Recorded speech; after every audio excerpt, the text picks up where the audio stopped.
Thank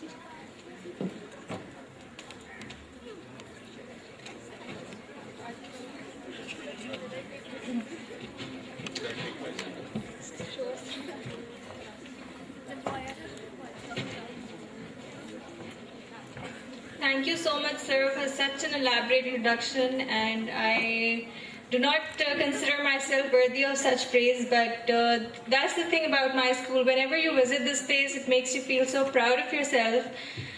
It's so amazing and overwhelming. Honorable Administrator, respected Madam, teachers, proud achievers, achievers to be, and ladies and gentlemen, Assalamu alaikum. This standing on this stage here in such an entirely new position is very overwhelming. I mean, I'm at loss for words now. I had a speech written, but I don't remember anything now. This is very nostalgic. It reminds me of precisely 2 decades ago when a reticent, shy, an introvert young girl crossed the thresholds of this small building with humble decorum to find a giant of an institution inside this, which transformed her into a proud achiever. And 11 years from then, she walked out of the same green gate, but this time as a proud achiever, completely oblivious of what she was walking away with. And now, 9 years after that, she has entered this institution again, this time as a proud professional. And this is not just my story, it's the story of teams of students who leave the school and emerge as proud professionals and achieve marvels in their respective professions. And aptly they're called the beacon beams of B.L.A.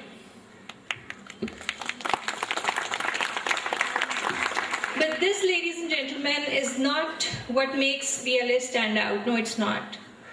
The quaintness of B.L.A. lies in the way it nurtures the innocent minds and personalities of its students on moral, cultural, and above all, religious grounds.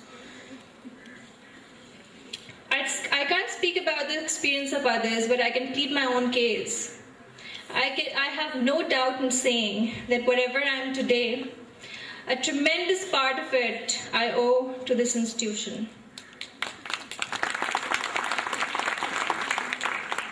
I can truly say that my inclination towards religion and my pursuit of hijab, all I owe to this institution. At that time, it was a practice which we followed as a compulsion, but later on, realizing the true essence, it was very easy for me to carry on and embrace it with full heart and soul.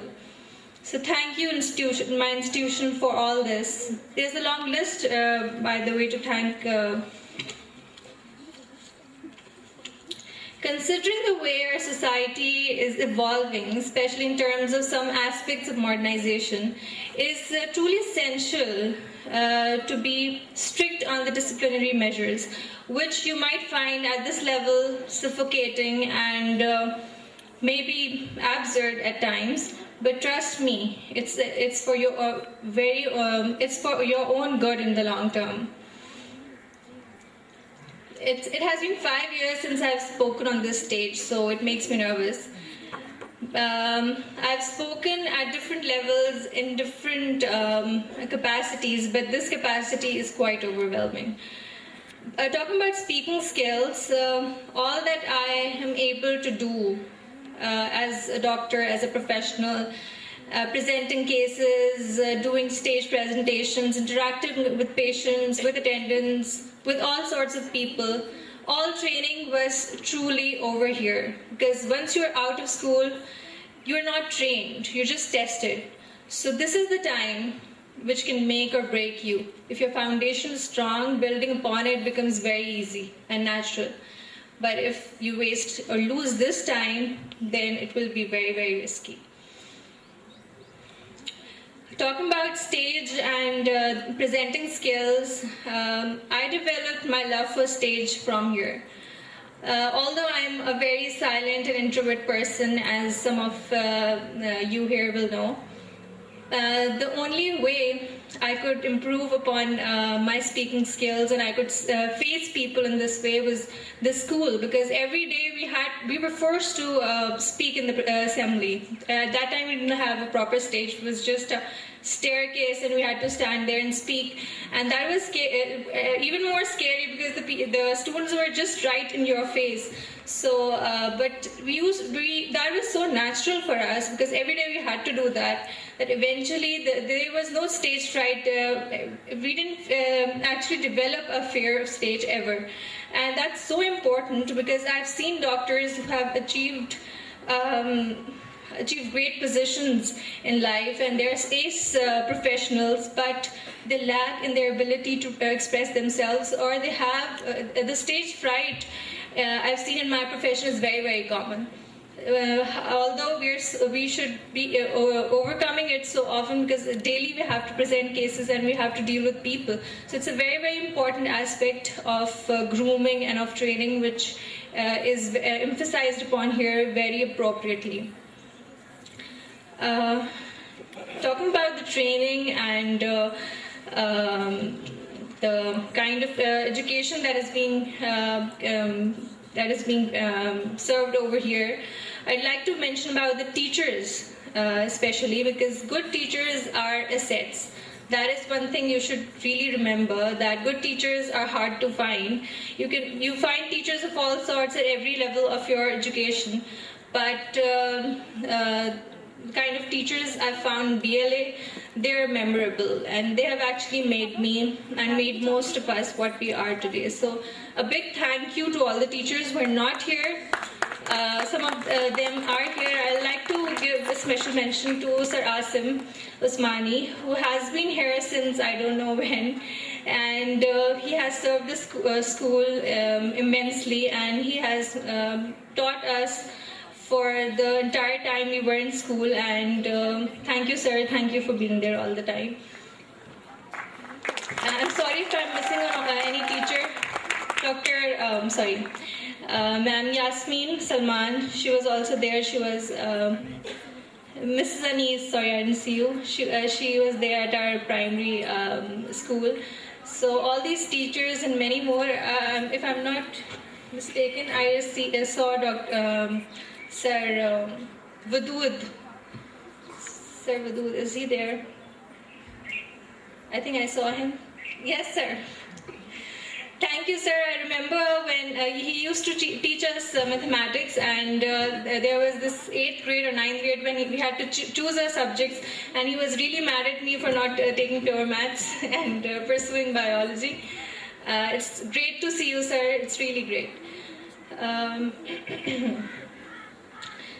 So I was supposed to give a message to the students as well, and I don't think I'm really capable of doing that, but as I said, make the most of your time. This is the peak time of your lives, and avail all kinds of opportunities that are lying in front of you, because they don't come your way so easily, so you have to grab them to make yourself. And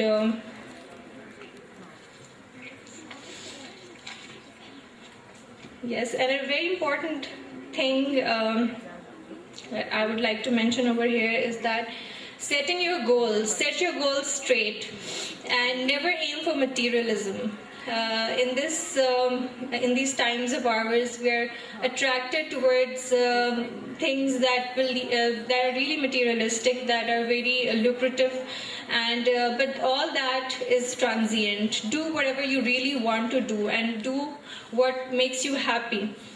I'd like to quote Steve Jobs over here, because I think he has said it in beautiful words which I can't put again. If you haven't found it yet, keep looking. Don't settle. As with all matters of the heart, you'll know when you find it. And like any great relationship, it just gets better and better as the years roll on. So keep looking on. Don't settle. And one thing more, never be dejected by failure. Failure will come your way sooner or later. It's a part of life. It has to come. No one's perfect. But never be dejected by it, and learn to chin up and stand and pursue what you want to do, and always do what you love. because unless you enjoy your work, you won't be able to pursue it for long with all your heart and soul. And until you enjoy it, you won't excel in it. Last but not the least, I would like to thank with all my heart the administration of the school, the wise administrator Dr. Sanaullah Khazi, who has always been a very strict disciplinarian, but through him we have learned all our manners, and he's the foundation of the academy and all that's going on in here. He's behind all that. So thank you so much, sir. And Mrs. Azra Anwar Ahmed, who is like my second mother, I'll say, and she has been so affectionate throughout my school life and even after that. And I think it's her toil, her hard work, and her efforts that are making the school go so high. And it's her, and I think a reflection of her personality is always there in all the students and the school in general. And I can see Miss Suraya over there now, so thank you, ma'am. It's great to see you after such a long time. She has been teaching us Urdu since we have been very, very young, and I remember my handwriting used to be really, really bad, and she's the one who corrected it, and I got praise for it later on, so I think it's quite good now. And my mother, I like handwriting se mujhe aata hai, because the English handwriting, she used to be really, really strict about it, and it's she who has done it all. And I'd like to thank my parents and all my friends and all my supporters who have helped me so far, and I'm really, really humbled and thankful again to the administrator, to the staff and everyone to consider me worthy of such an honor. I'm really, really overwhelmed, and thank you so much, everyone. Thank you so much. Thank you very much, Dr. Aimen Zaki. It was a pleasure listening to you. I hope there will be many more graduates from B.L.A Academy in the years to come, walking on the same path of success which you pursued.